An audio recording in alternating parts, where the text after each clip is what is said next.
Hello students, চলে এসেছি নতুন ভিডিও নিয়ে। Philosophy major, Calcutta university, fifth sem. তাদের অনেক সাজেস্টিভ ভিডিও, অনেকগুলো ডাউট সলভের ক্লাস আমি অলরেডি করিয়ে দিয়েছি। আজকে আবার নতুন সাজেশন। কিসের? DSCC 11 philosophy of mind. Mind ফিলোসফির কি কি সাজেস্টিভ কোয়েশ্চেন্স আছে আজকে আমরা দেখব।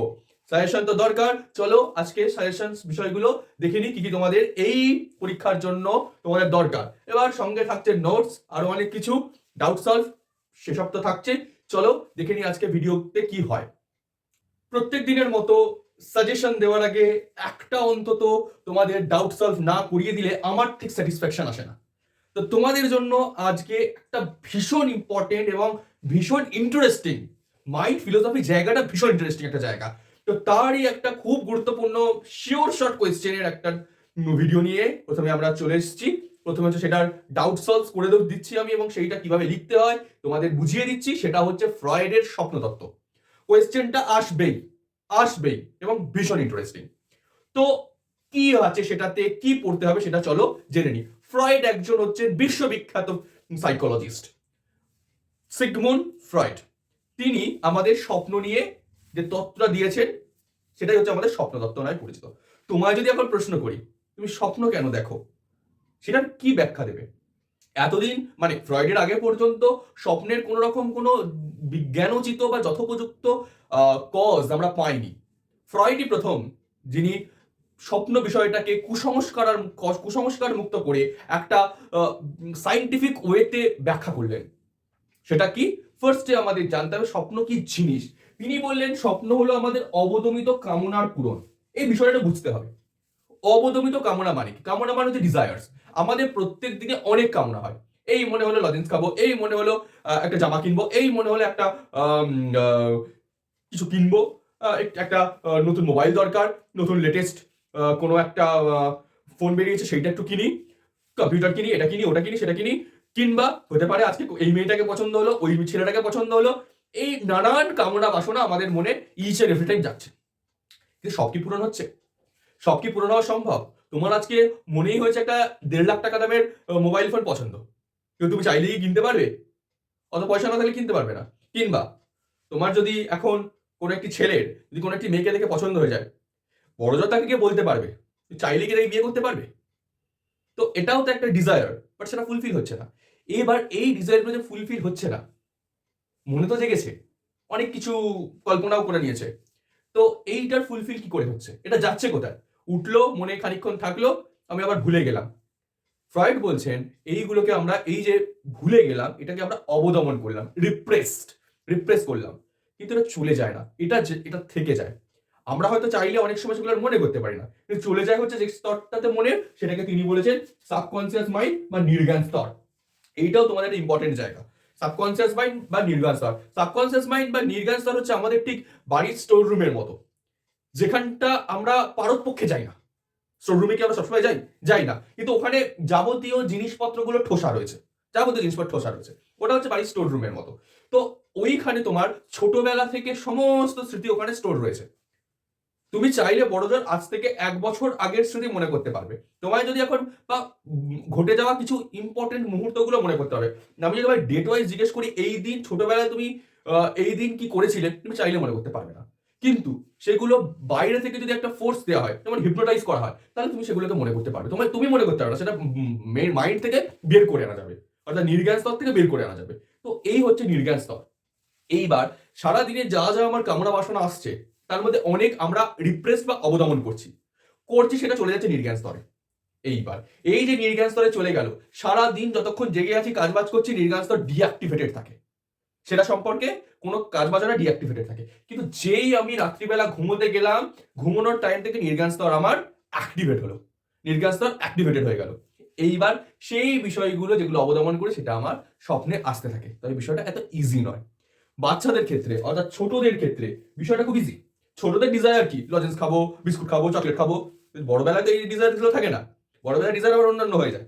তো যাই হোক, ছোটবেলায় তোমার কারো ডিজায়ার হয়েছে যে মিষ্টি খাবো, ছিল না মিষ্টি, মা বাবা পিটিয়ে ঘুম পাড়িয়ে দিয়েছে, খেতে হবে না, পিটিয়ে ঘুম পাড়িয়ে দিয়েছে, যেই ঘুমোতে গেছে, ঘুমিয়ে স্বপ্ন দেখলো যে সে মিষ্টি খাচ্ছে।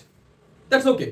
বাট প্রাপ্তবয়স্কদের ব্যাপারটা তো ইজি নয়, কারণ প্রাপ্তবয়স্কদের যেটা তৈরি হয়ে যায় ছোটবেলায় যেন থাকে না, that's call ego. That's call ego. Ego মানে এটা ওই যার ইগো বেশি ব্যাপারটা তা নয়। ইগো মানে হচ্ছে যে আমি বোধ, আমি আমার বোধ, এটাকে বলা ইগো। আমি বলি এটা আমার জ্যাকেট, এটা আমার টি শার্ট, এগুলোকে বলা হয় ইগো। এটা আমার বোধ। এবার এই আমার বোধটার সাথে সাথে না সমাজের কিছু নিয়ম কানুন আমাদের মধ্যে ঢুকে আছে। যে যে এক্সাম্পলটা দিচ্ছিলাম প্রথমে, যে ধরো কোনো একটা ছেলের কলেজ থেকে একটা পিকনিক হয়েছে, সে পিকনিকের কাছে পিকনিকে কোনো একটা মেয়েকে পছন্দ হয়েছে, চাইলেই সে মেয়েটাকে নিজের বউ করতে পারে না, সমাজের অনেক রেস্ট্রিকশনস রয়েছে। তো কাজেই এইটা তো একটা কামনা তার মনে জেগেছে, পারেনি, অবদমন করে ফেলেছে। কেন অবদমন করলো? তার ইগোর কারণে। বলতে পারেনি, ইগো, আমি কি করে বলবো যে চাইলে এখন বলতে পারি নাকি? তো ইগোর কারণে সে বলতে পারেনি, কিন্তু সেটা অবদমিত হয়ে গেছে নির্গান স্তরে। এবার রাত্রিরে শুতে গেছে, নির্গান স্তর অ্যাক্টিভেটেড। তারপরে কি হবে? তুমি এখন ভাববে যে স্বপ্ন দেখবে সে সেই মেয়েটিকে বিয়ে করছে। না না বাবা, এত ইজি ব্যাপারটা নয়, এত ইজিতে থাকে না। ব্যাপারটা কি হচ্ছে, আমাদের যখন ছোট মানে জাগ্রত অবস্থায় থাকে ইগো, কিন্তু যখন আমরা ঘুমোই প্রাপ্তবয়স্ক তাদের থাকে সুপার ইগো। সুপার ইগো ব্যাপারটা কি? আমি যেমন বাইরে চাইলেই বলতে পারছি না, সমাজের নিয়ম কানুনগুলো আমাকে বদ্ধ করে একটা ইগো তৈরি করেছে, সেই ব্যাপারটাই স্বপ্নের সময় সুপার ইগো আকারে রয়েছে। যখন নির্জ্ঞান স্তর থেকে ওই ছেলেটির ক্ষেত্রে ওই মেয়েটির প্রতি ভালোবাসাটা যে ব্যাখ্যা ছিল সেটা স্বপ্নের মধ্যে আসতে চাইছে, মাঝখানে ছাকনি হিসাবে সেই সুপার ইগোটা রয়েছে। সুপার ইগো বলছে না বাবা, তুমি চাইলেই করতে পারো না। তাই জন্য সেটাকে একটা আলাদা স্ট্রাকচার দিয়ে দেবে, একটা গল্প তৈরি করো সুপার ইগো করে। কি করবে?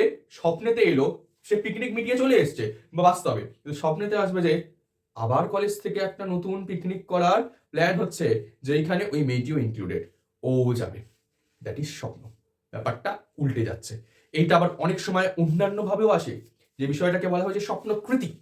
সেটা কখনো প্রতীক নেয়, কোনো না কোনো নতুন নতুন আকার নেয়। সেটা রাজা রানী দিয়ে স্বপ্ন দেখছে, যে রাজা যুদ্ধে যাচ্ছে, ও তার সাথে যাচ্ছে, সেই যুদ্ধে গিয়ে একটা কোনো নতুন রাজ্যে গিয়ে সেই মেয়েটিকে দেখছে রানী হিসাবে। হতেই পারে এই রকম নতুন নতুন আকার ধারণ করে। এই হচ্ছে ফ্রয়েডের স্বপ্নতত্ত্ব, এই হচ্ছে স্বপ্নের ব্যাখ্যা, যে আমাদের থাকে সুপার ইগো, আমাদের অবদমিত কামনাগুলো প্রাপ্তবয়স্কের ক্ষেত্রে সুপার ইগো দিয়ে ছাকনির মতো যায়, গিয়ে নতুন আকার ধারণ করে নতুন স্বপ্ন ক্রিয়েট করে। এইভাবে আমরা স্বপ্ন দেখি। দ্যাট ইজ ফ্রয়েডের ড্রিম থিওরি বা স্বপ্নতত্ত্ব। আশা করি বোঝা গেছে, ইন্টারেস্টিং লেগেছে। যদি তোমাদের এরকম কোনো স্বপ্ন থাকে তার ব্যাখ্যা চাও, ফ্রয়েডকে ফলো করো। যাই হোক, চলো, এই ছিল ফ্রয়েডের স্বপ্নতত্ত্ব। আশা করি খুব সহজে বুঝতে পেরে গেছো, এটা ইম্পর্টেন্ট কোয়েশ্চেন। এবার দেখে নি কি কি সাজেস্টিভ কোয়েশ্চেন আছে। ডিএসসিসি 11 এর কি কি সাজেশনস আছে সেইটা নিয়ে আমি চলে এসেছি। এবার দেখো, তোমাদের এই সাজেশনটাকে প্রথমেই আমি বলে দিই, মাইন্ড বিষয়টা ভীষণ বড়, অনেক কোয়েশ্চেন আছে, অনেক প্রশ্ন করতে হয়, কিন্তু তোমাদের জন্য যাদের সহজ করে হয়, তাই তোমরা আমায় চেনো নিশ্চয়ই, সমীরণ স্যার, তোমাদের জন্য খুব সহজে যাতে নম্বর পেতে পারো তার জন্য একদম শর্ট লিস্টেড কোয়েশ্চেন এনেছি। সব করতে হবে না, যেগুলো শর্ট লিস্টেড করেছি সেইগুলো শুধু করতে হবে। আমি 5 or 10 মার্কস আর 15 মার্কস আলাদা করেছি। প্রথমে দেখি 5 or 10 মার্কসের। 5 or 10 মার্কসের জন্য তোমাদের ইম্পর্টেন্ট যে কোয়েশ্চেন, প্রথম হচ্ছে অমূল প্রত্যক্ষ আর ভ্রান্ত প্রত্যক্ষের পার্থক্য। অমূল প্রত্যক্ষ মানে হ্যালুসিনেশন, আর ভ্রান্ত প্রত্যক্ষ মানে হচ্ছে ইলিউশন। এই দুটোর হচ্ছে পার্থক্য, খুব ইম্পর্টেন্ট কোয়েশ্চেন। সেকেন্ড হচ্ছে অন্তর্দর্শন আর বাহ্য দর্শন, ইন্ট্রোস্পেকশন আর এক্সট্রোস্পেকশন, এর পার্থক্য বা কাকে বলেও আসতে পারে। ঠিক আছে, এই কোয়েশ্চেনটা, এটা হয়তো শুধু দিলে অন্তর্দর্শন কাকে বলে 5 নম্বরের, বাহ্য দর্শন কাকে বলে 5 নম্বর, কিংবা পার্থক্য দুটো দেয় যদি 10 নম্বরের। ক্লিয়ার, বোঝা গেছে? নেক্সট কোয়েশ্চেন, শিক্ষণ সম্পর্কে গেস্টাল্টের বক্তব্য। গেস্টাল্ট, শিম্পাঞ্জি, গেস্টাল্টের বক্তব্য। এই কোয়েশ্চেনটা 10 নম্বরের জন্য খুব ইম্পর্টেন্ট, খুব ভালো করে রেডি করে রাখবে এই কোয়েশ্চেনটা। গেস্টাল্ট। তারপর যে চেতনার বিভিন্ন স্তর, ফ্রয়েডের প্রশ্ন, ফ্রয়েড থেকে যেটা পড়ালাম, চেতনা স্তর পড়াই, নির্জ্ঞান স্তরটা একটু বললাম। চেতনা তিন স্তর করেছে, 3টি। প্রথম হচ্ছে কনসিয়াস মাইন্ড, তারপর হচ্ছে প্রিকনসিয়াস মাইন্ড, তারপর হচ্ছে সাবকনসিয়াস মাইন্ড। এই ভাগগুলো যিনি করেছেন সেই বিষয়ে পড়তে হবে এবং সেটা ভালো করে পড়ে রাখবে। লাস্ট, ওই সাবকনসিয়াস মাইন্ড বা নির্জ্ঞান স্তরের অস্তিত্ব প্রমাণ, খুব ইম্পর্টেন্ট কোয়েশ্চেন। বিষয়টা ভালো করে পড়বে। যদি এদের নোট লাগে, কি নোট ডিএসসিসি 11 লিখে নম্বর তো দিয়েই দেবো নিচে, সেই নম্বরে একটা হোয়াটসঅ্যাপ করে দেবে। তো 5 মার্কস আর 10 মার্কসের কোয়েশ্চেন্স রয়েছে এইগুলো। এবার দেখি 15 মার্কসের কি কোয়েশ্চেন রয়েছে। 15 মার্কসে তোমাদের জন্য যে কোয়েশ্চেন্স গুলো ইম্পর্টেন্ট, সেগুলোর প্রথমেই হচ্ছে সংবেদন ও প্রত্যক্ষণ থেকে সংবেদন ও প্রত্যক্ষণের পার্থক্য আর বিশুদ্ধ সংবেদন কি সম্ভব। 15 নম্বর 10+5 এই কোয়েশ্চেনটা খুব ইম্পর্টেন্ট। নেক্সট যে কোয়েশ্চেনটা রয়েছে সেটা হচ্ছে পরীক্ষণ পদ্ধতি থেকে। পরীক্ষণ পদ্ধতি বলতে কি বোঝো, এটা কি মনোবিদ্যার যথার্থ পদ্ধতি? এটা আসছে, মিলিয়ে নিও, এটা আসছে, এটা আসবেই মিলিয়ে নিও।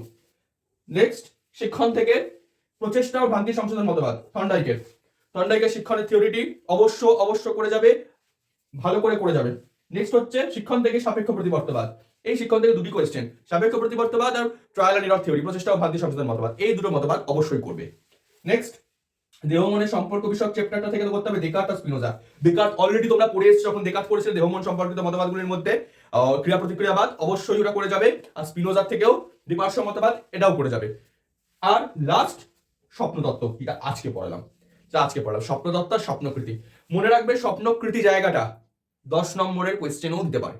স্বপ্নকৃতি কি, বিভিন্ন প্রকার স্বপ্নকৃতি, 5 প্রকার স্বপ্নকৃতির কথা তিনি বলেছেন, 5 প্রকার, সেই 5 প্রকার স্বপ্নকৃতি ব্যাখ্যা করতে দিতে পারে। তো কাজেই এই হলো তোমাদের 15 মার্কসের কোয়েশ্চেন।